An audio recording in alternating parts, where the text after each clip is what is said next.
Wife secretly planned to give away our 2 young daughters, then said she didn't love them. So I called the cops, took the kids and left her, and now she's diagnosed with bipolar.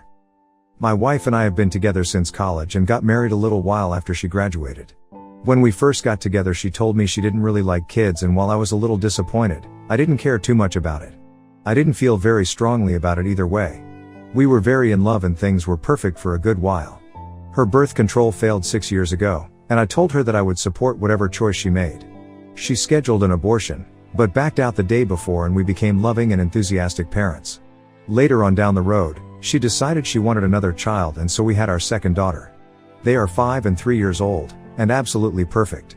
They are both very well behaved and ahead of the curve for kids their ages. Another thing that's worth mentioning, my wife is a SOM. My job is very demanding and I am out of town for week-long stretches at a time once a month, and then 9 to 6 the rest of the month. I've had this schedule since we were married, basically. I make good money, in the low 6 figures, and we've never had any kind of financial struggles. For the past few months, I've known something was up with my wife. She is obviously the primary caretaker of our daughters, but recently she's been completely hands-off when I'm at home. I don't mind spending the extra time with my daughters taking care of them, but it's more than that. She will completely ignore them while I'm around. If they ask her for anything at all, she tells them, "Go ask Daddy," and will go in our bedroom and lock the door to get away from them. I've been asking her if she's alright, and she had been insisting everything was fine until last night.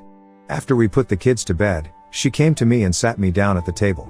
She started talking about fun things we had done right after we got married, what a great adventure everything had been, just generally reminiscing. She was being sweet and funny and loving, and my guard was down. She said back before we had the girls, we could do anything we wanted. I wish we could go back to that. I asked her what she meant. After much prodding, she admitted that she regretted having kids. I said that there were times where I felt overwhelmed too, but that I would always love our daughters. She got quiet. She mumbled something and I asked her to say it again. She yelled, "I don't love them," and then started sobbing.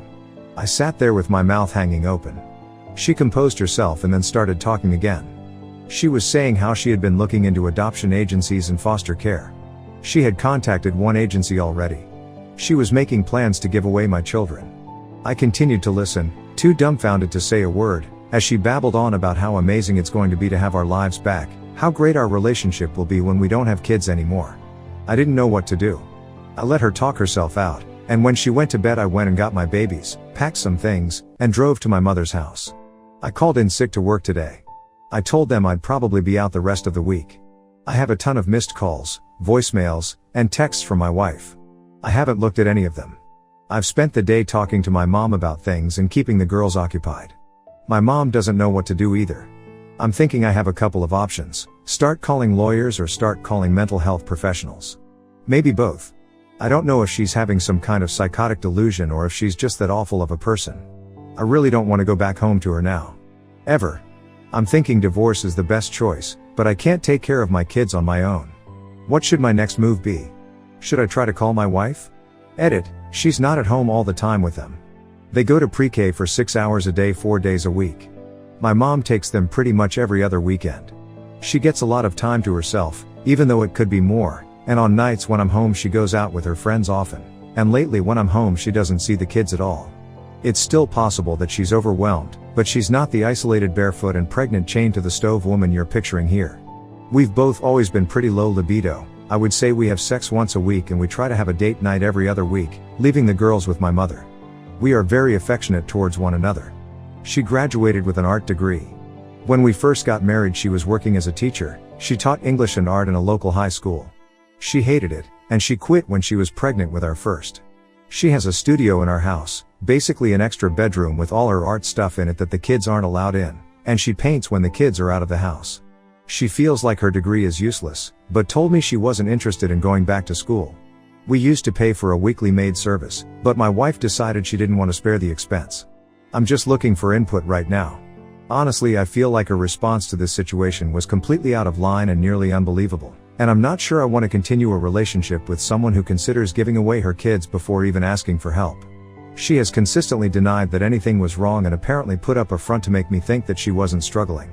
Additional info from OOP: it's not like I forced her to have kids. She chose not to have an abortion, and she herself chose to have a second child. She approached me about it. She was so happy when I said yes, let's do it. She never asked for any help. She didn't let on that things weren't perfect until the last few months when I repeatedly asked her if things were okay. She bottled up her feelings until she was ready to give up our kids and was making real plans about it behind my back. Everybody's acting like I'm the bad guy here for working long hours, but it's not that simple. Whatever direction things take, I absolutely will be hiring a nanny. Update 1. I second-guessed myself a little after the initial responses I was getting from my first post. I didn't expect anybody to side with my wife. I should have given more information from the start, but I didn't realize all that stuff would be relevant. I thought that from the fact that she was trying to adopt out our kids without my knowledge, people would realize that the issue was with her. I'm not trying to say I'm perfect by any means, but I took a lot of unwarranted criticism. Anyway, after I elaborated on our situation a little more, I got a ton of helpful advice and support. Thank you to everyone who commented, or sent me a PM. I took a lot of the advice to heart. This update is going to be long. A lot of really crazy shit has happened. I'm in the process of finding a live-in nanny now, and I appreciate everyone who suggested it. Yesterday I contacted a lawyer for advice, and then bit the bullet and called my wife. One of my close friends lives a few houses down, so I explained the situation and had him on standby. I left my daughters with my mom and came back to the house to meet with her. She was absolutely furious. The first words out of her mouth were, "Where the fuck have you been, you piece of shit?" When I got to the house, she berated me for leaving without saying a word to her or answering the phone. She accused me of cheating on her, called me a pig and an asshole, and ranted for a good 15 minutes straight. She didn't say a word about the kids. Didn't ask me where they were, or if I had taken them. It's like she had forgotten they existed. I cut her off, told her where I had been and that I had taken the girls to my mother's house. She seemed caught off guard. She asked me why. I explained to her that the way she had talked about adopting them out was not acceptable, and since she didn't care about them, I didn't think they were safe around her. She blinked, and said, word for word, "Wait, you want to keep them? Don't you love me?" I lost it. I'm not proud of it, but I couldn't hold it together. Reddit. It devolved into a screaming fight with me telling her she was fucking insane and her yelling that I didn't love her. I went through the house and packed up all my valuables and personal documents with her screaming her head off at me the whole time. My friend came in to try and calm her down, but she threw a plate at him and told him to get the fuck out. At this point I called the cops.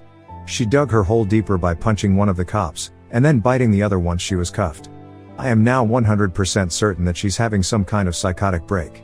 She will be evaluated soon, but either way I'm going through with the divorce. I doubt I'll have any trouble getting full custody, especially with that call to the adoption agency on her phone records.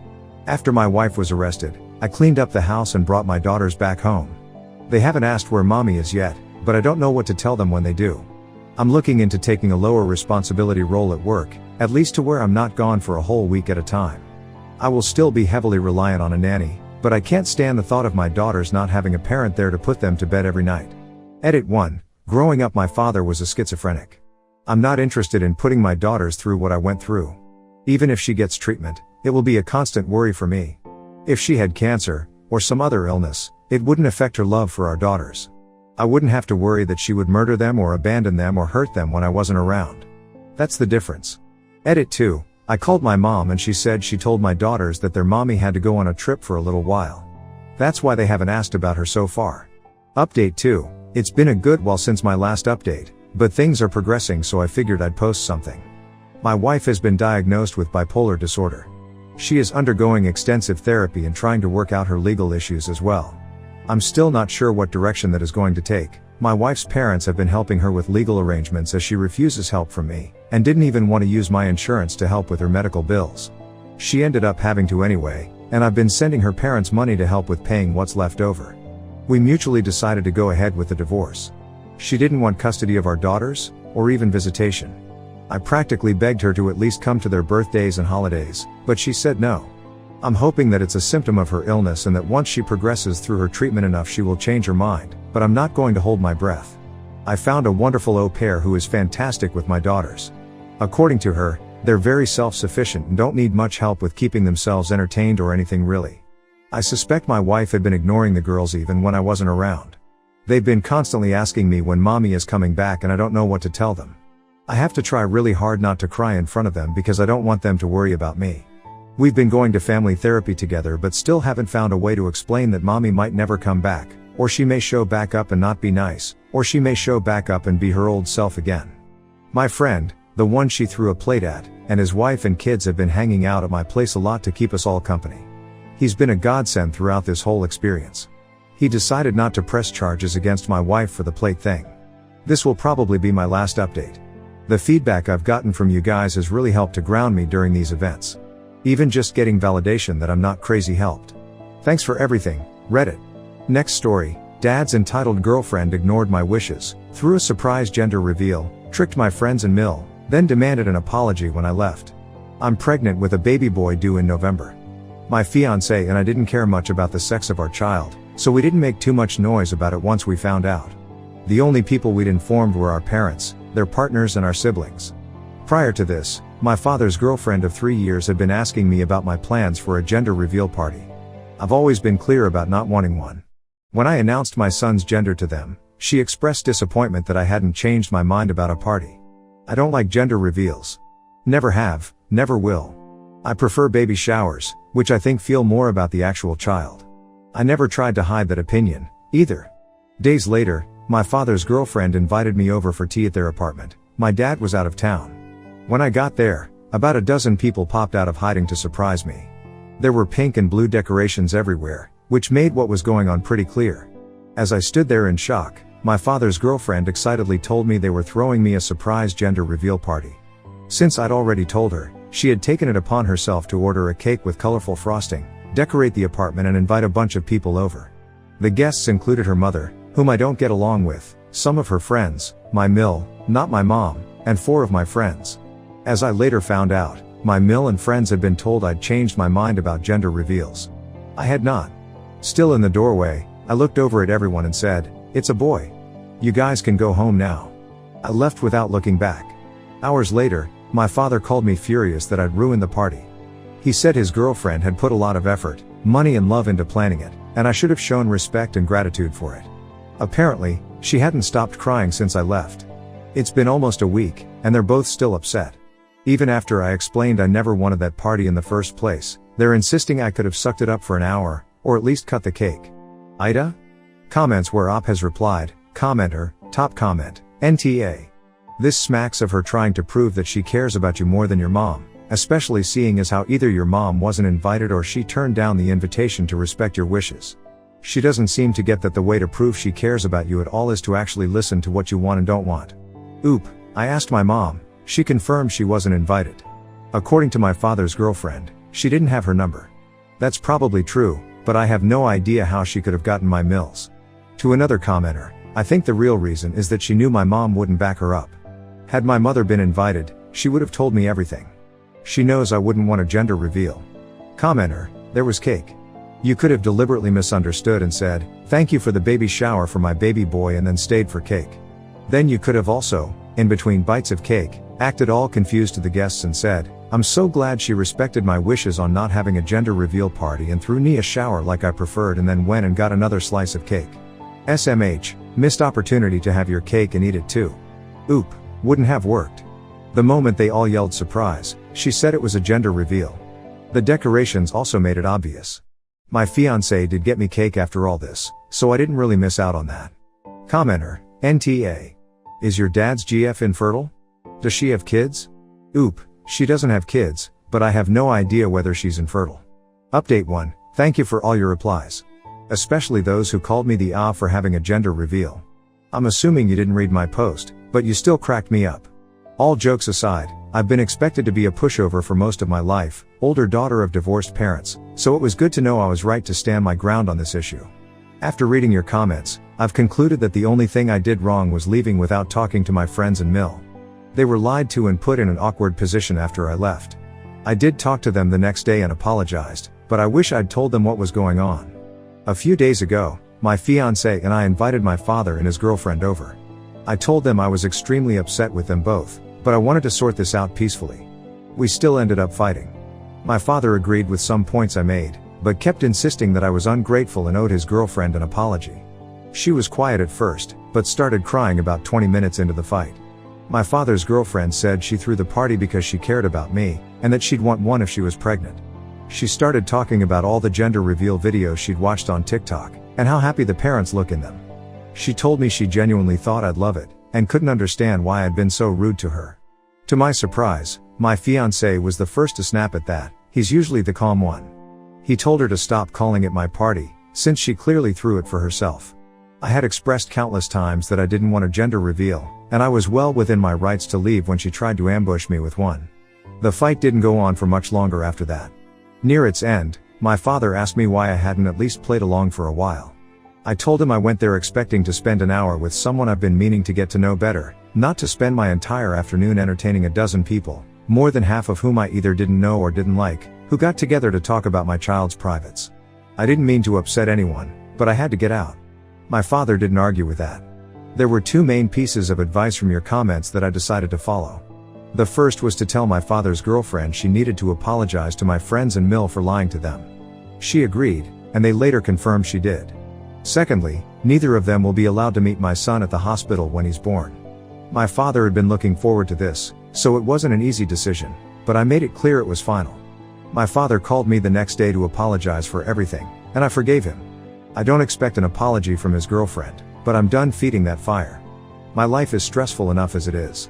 My son will be here in November. He already has a name, and we've just started working on his nursery. I truly can't wait to meet him. Also, sorry for including for twice in my first post title.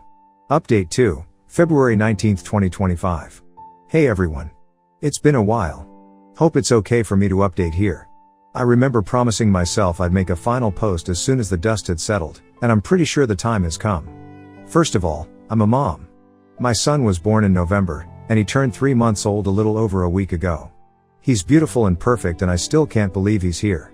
Secondly, I have some updates on my father and his girlfriend. Most importantly, they broke up last month. Turns out they were cheating on each other. I don't know much about this that isn't gossip I can't confirm, but I did have some minor problems with her after my last post. About a week after the conversation I mentioned in my previous update, she became fixated on trying to find out my son's name. According to her, there was a personalized gift she wanted to get me that would need it. She spent 3 weeks asking around about it before giving up. I didn't invite my father's girlfriend to my baby shower. Almost definitely a dick move, but I didn't want her there. She was still on her name crusade at the time, and it was becoming exhausting to deal with. My mother was the one who threw it, so it didn't make sense for her to be there anyway. My fiancé and I had dinner with her and my father instead, which did end up being nice. She gave us diapers instead of the personalized gift, and it was quite honestly the best thing she could have gotten me. Nothing happened when I went into labor, at least not on that end. I introduced my son to my father through video chat. He kept his part of the deal and didn't visit us, but I later found out his girlfriend did try to convince him to. They came over to meet the baby a bit over a week later. Her mother was visiting them at the time, and I allowed her to join us despite the fact I never got along with her. Awful decision. She complained the whole visit. Also, according to her, I had it easy because of my C-section, so she felt the need to tell me her whole birth story. Joke's on her, my kid can kill Macbeth. All jokes aside, my father was particularly upset about this. He told me he had a huge argument with his girlfriend afterwards because her mother ruined his first time meeting his first grandchild. The holidays went fine. The breakup happened early in January. Again, I don't know much about it. A few days after I found out, my father's ex-girlfriend texted me. She apologized for whatever stress she had put me through during my pregnancy. We wished each other well. I'm sure both she and my father will start dating their affair partners now. If I learned anything these last few months, it's that my family is a fucking mess. Moving forward, I'll do my best to protect my child from this. I still have over a year until my wedding, so we'll enjoy our time away from the spotlight while it lasts. This will be my last post. Thanks everyone.